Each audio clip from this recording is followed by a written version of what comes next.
Well, I finally recovered from my illness, sort of. Yeah, the throat's still a bit iffy, but at least I'm not coughing and hacking and all the horrible stuff. And I seem to have re-emerged from this pit of misery that I found myself in over the last couple of videos. And we've found ourselves 13 games from the end of the season, 3 points outside of the playoffs. Watching back the last 2 days' videos, what on earth was I being negative about? We could actually get a third straight promotion and be in the Premier League in a couple of days' time. It's on. We're doing that now.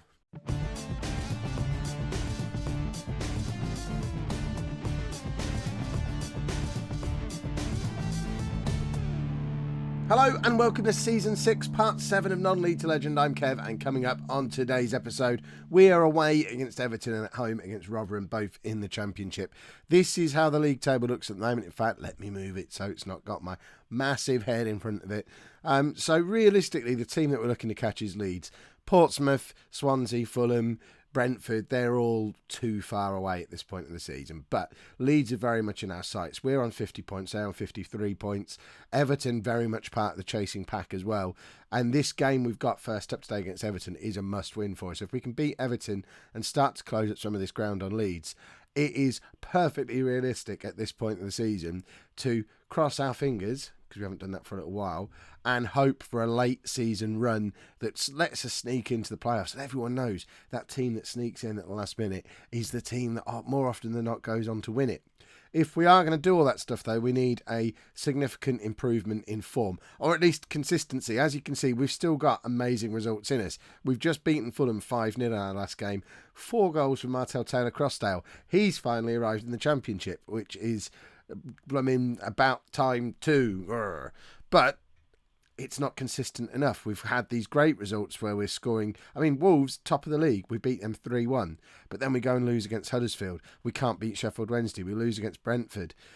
We need to develop a little bit of consistency, and that needs to start today with this game against Everton. If we let them beat us now, that means there's no longer any gap between us and them. They become the team chasing Leeds, and we have to accept, probably for this season, it's just going to be a case of, well, let's just finish in the top half of the table and celebrate how awesome that is. Talking of things that are awesome, Adam Jackson, a player who nobody wanted, we signed on a free transfer in League 2 after he was released from a club who didn't want him. They loaned him out to us, didn't offer him a new deal. He is currently the best player in the Championship, averaging a 7.46 in the league this year. He's still only 27 years old. He's now valued at £3.3 million. We've signed him up for a new 3-year contract. Yes, he's earning £9,000 a week, but who cares? Realistically, come next summer, we're probably going to appoint this lad as captain. I think longer term, he's got more chance of playing for us week in, week out than Jonathan Benteke does, who is currently officially only vice-captain, but captains us game to game. But look at that for a Southend career. Joined us on loan at Christmas of that first season and was outstanding. Signed on a free transfer that summer and has not looked back. Doesn't care what division he's playing in. He's just awesome.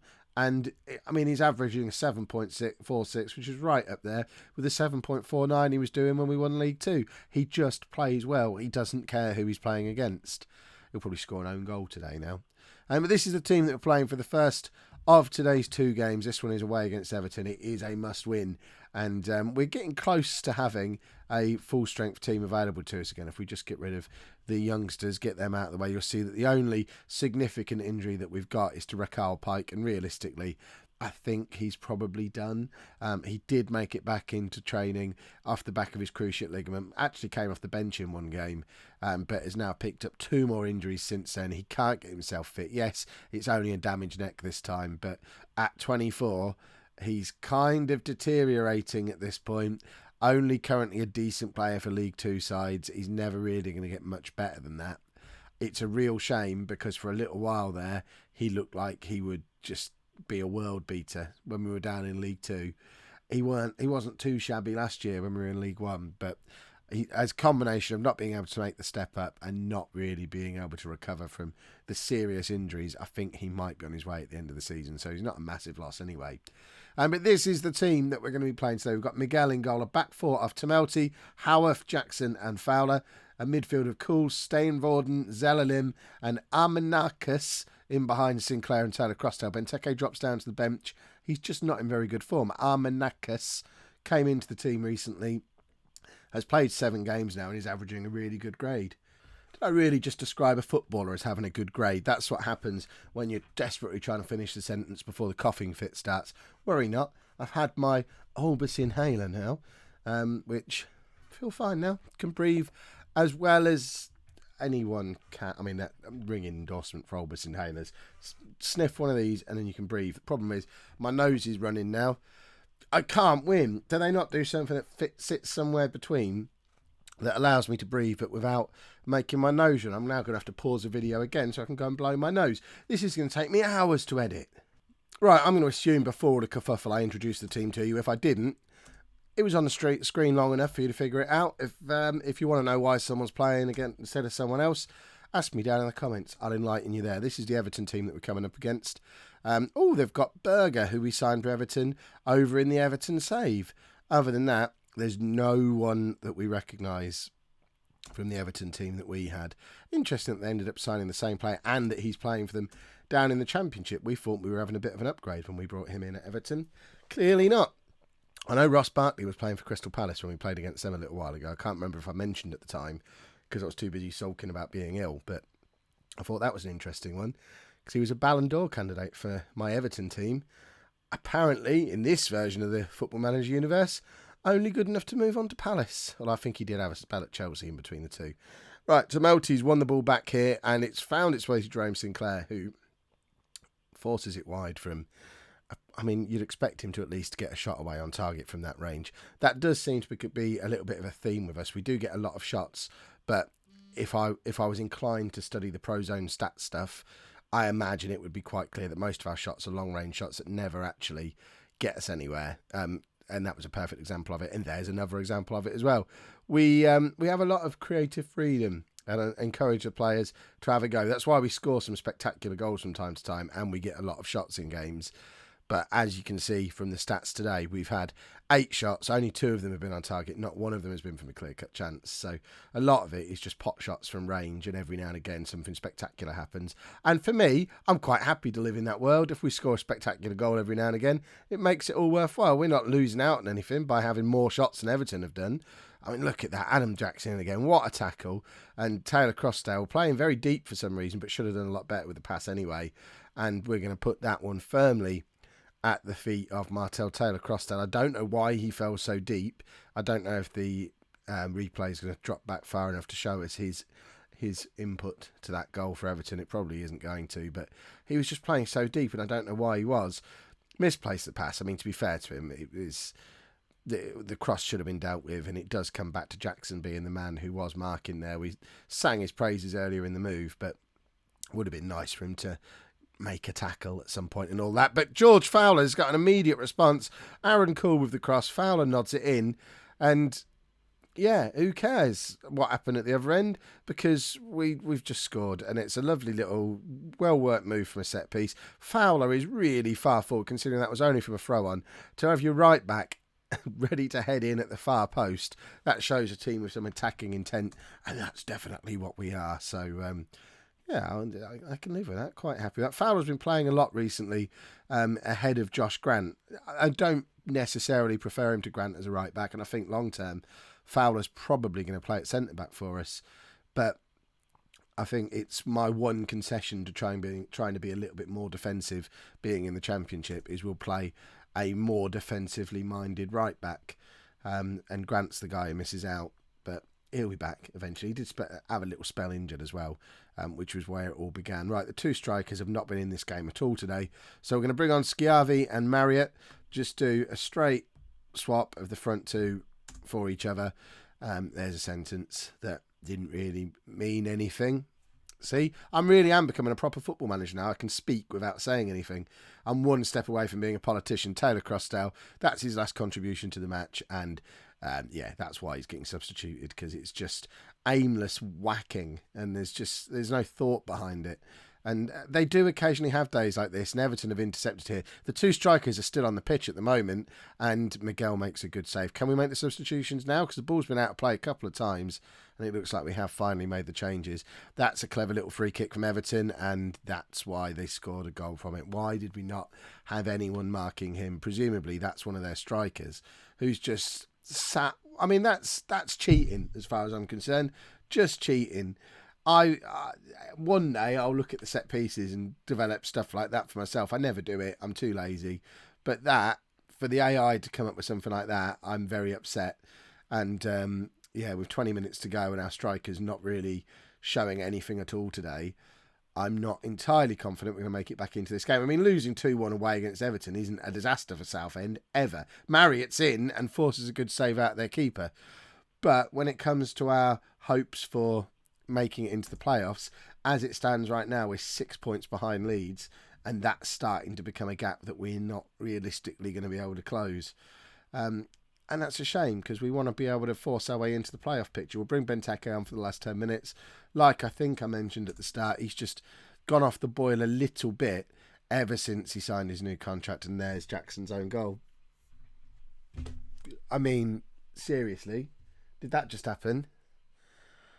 Oh, I swear the game listens, and hang about, he's spending a lot of time looking at Adam Jackson before the game today.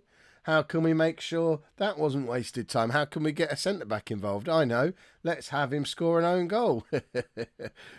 I just hate it when that happens, and it happens far too often for it to be coincidence. They're messing with me, messing with my mind, and it's messed with our season, because positive Kev, there you go, he stuck around for about 8 minutes. Now I'm miserable again, and I don't know why. We're sat on 50 points with 12 games left. We'd take that before the season started. We've hit our points target. We're not going to get relegated. But, when you're this close, you just want to push on and see if you can have a crack at the playoffs. See if you can do that third promotion in a row, which I've never done before. I know people do it, but I've always assumed it was unachievable. We might win this next one and be right back in it, though. Right, no changes to that team to take on Rotherham, because we're at home. We were away in the last game. We were only playing Rotherham. We were playing Everton. I think we actually did quite well against Everton, and we need to give this particular 11 players another little run out. The one question mark for me was whether or not to bring Benteke back in for Armanakis. I've chosen not to, purely because, like I said before, Benteke's form has been a bit hit and miss ever since he signed his new contract over the Christmas period. And also, we may or may not have promised Armanakis that we'd give him some game time, otherwise he wanted to leave. And I think he's too good to let him leave. So, while we're not really involved in anything, we're realistically just going to be a mid-table team this year. Why not give him some game time? We've played Benteke in midfield a little bit, which might be one of the reasons why he's been struggling for form. But at the moment, we'll stick with Zelalim, Steindorfen and Vorden even, and Aaron Cool in there, because I think they're a good midfield three at this level. That was the most uneventful half in the history of the world. I mean, that was just ridiculous. Let's see if anything else can happen in the second half. It would be nice to see us, pick up a little win. Rotherham are down there in 17th place. They're certainly not safe yet. Like to think we are. But let's beat them. Right, there you go. Zelalim's picked up a knock. That is the cue to bring on Jonathan Benteke.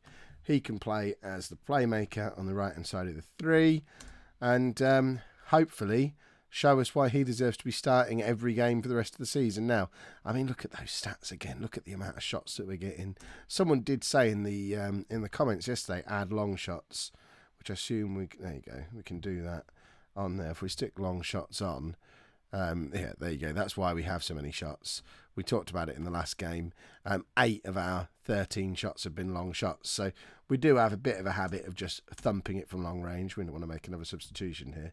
But I don't know that that's so bad. It's fun when they go flying into the top corner. We all like it. Right, let's bring on Josh Da Silva. He can play in the midfield of three. When we've Benteke a little bit further forward, and then we've got Schiavi itching to get on the pitch any time now, probably at the expense of Jerome Sinclair. In fact, we'll make that substitution right now. Schiavi for Sinclair. Swap those two over. Taylor Crossdale can play the last 10 minutes as defensive forward.